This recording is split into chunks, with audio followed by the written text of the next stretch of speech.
Donald Trump continues to show clear signs of struggle, and it's becoming harder for even the mainstream media to ignore. His cognitive decline is something we've discussed before, and once again, he made it obvious.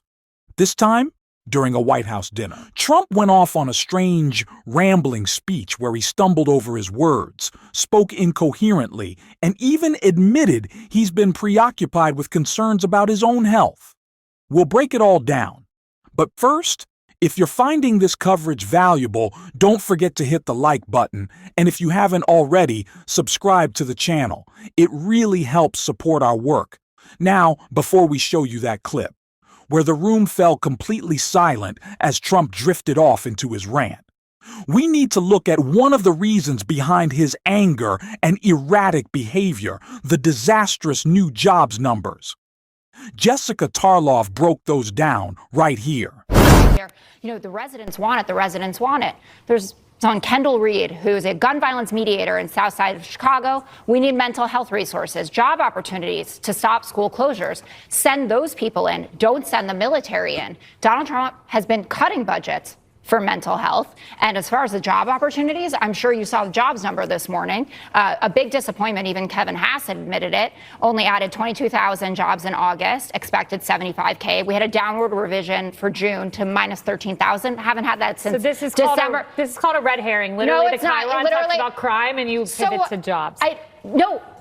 I read you something from someone who's talking about the military and crime and then saying, how about we get a job opportunity? Also, that voters went out and they put Donald Trump in because they thought he was going to, quote unquote, fix the economy. And the exact opposite has happened. You can make people shoot others less. You can bring down crime by giving people job opportunities and a better economic future. And that's all criminals need is jobs. Right. Because they'll just stop shooting each other if they get a job. Where have you heard that before?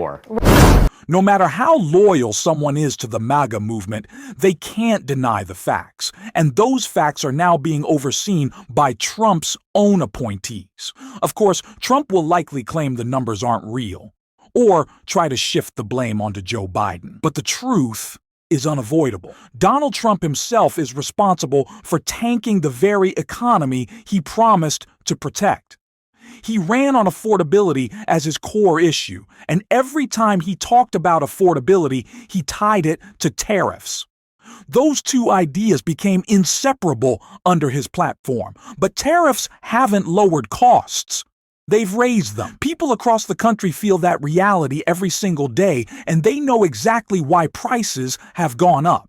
Unable to defend that failure, Trump has tried to posture in other ways, looking for chances to act like the tough guy. And in his latest speech, right before he drifted into incoherent rambling, he practically admitted it himself. I got to the club. Sir, are you okay? Are you okay? The fake news was at it again.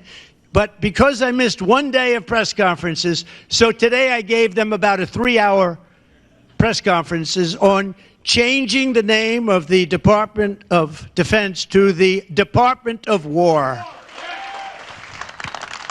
Because, we won World War I, World War II, everything in between and everything in front of it. It was called Department of War. And then we went woke after the Second World War. Incredible victory, and we said, let's change it to defense. And look, war means something. It means we're not going to have any problems. We don't want problems with people. And I've kept us out of wars. I've solved wars. But the way you solve wars is through strength.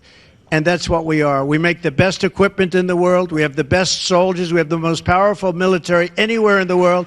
We rebuilt it in my first term. Trump is practically giving the game away here.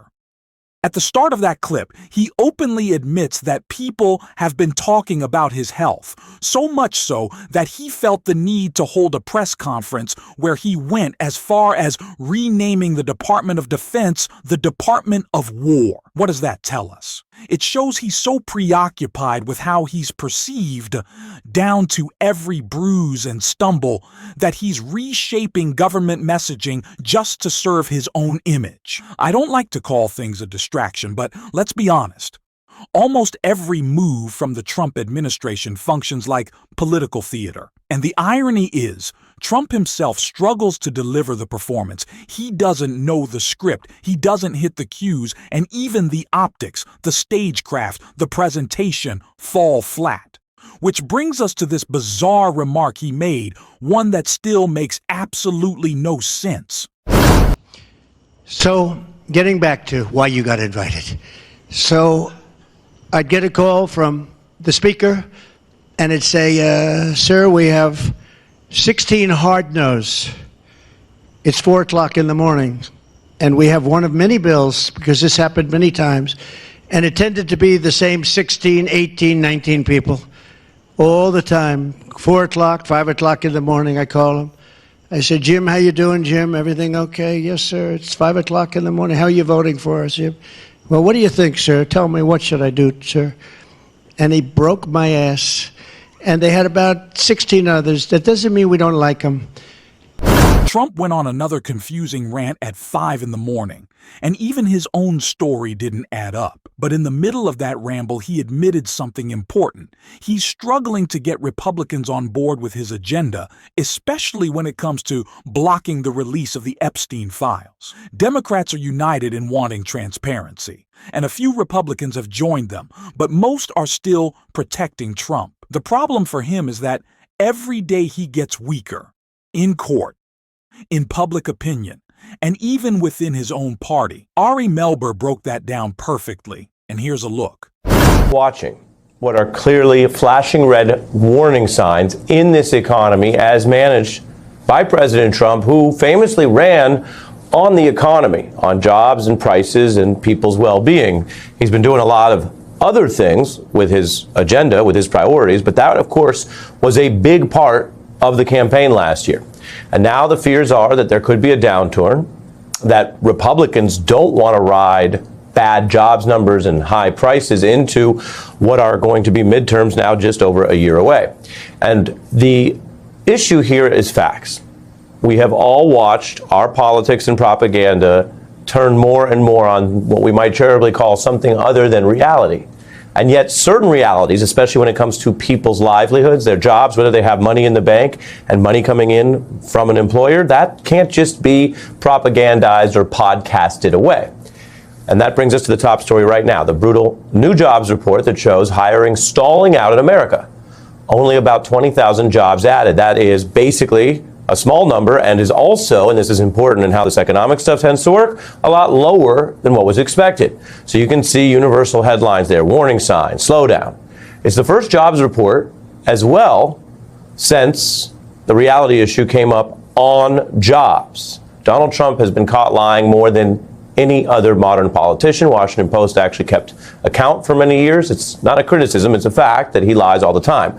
And in the second term, he's been more brazen about trying to get other people to lie for him, even in the career civil service. And so he actually ousted the person who had the bad news on these same jobs reports before. But firing the people giving you the bad news, hoping to distract, that's not really working. In fact, here's how it's even playing on Fox Business. Weakness in the job market. 22,000 jobs added in the month of August. That was much less than the expectation of 75,000 guys. There's a labor crisis. So it's a weaker than expected number, and these revisions are pretty brutal. So there's a lot of concern. You may have more of a deflationary situation there, which I thought all along. By the way, a history lesson, folks. That's what we had in the 1930s. Reference there to the Great Depression, weak, brutal. Trump's labor secretary is doing a version of what Trump did, basically saying maybe these numbers aren't real or they don't mean anything. Take a look. Do tariffs have anything to do with this slowing job market? Unemployment is still holding steady. Statistically, it's non-existent. Statistically, it's a problem. A labor secretary trying to sort of use what are fancier words, and there are debates over, of course, economic numbers, but basically argue to everyone, including even straightforward questions there on the financial news networks, that what you see isn't real. This is what a failing administration looks like: scrambling, weak, and ineffective. It's giving Democrats an open shot to highlight Trump's incompetence. On crime, point out that blue cities are hitting historic lows while red states and districts like Mike Johnson's are seeing increases. On immigration, stand by real policy wins instead of letting Trump dominate with stunts and fear tactics. We'll keep calling this out every single day on the show. If you want to support that, don't forget to hit subscribe, give this video a like, and if you made it to the end, drop a blue heart in the comments. And until next time, I will see you soon.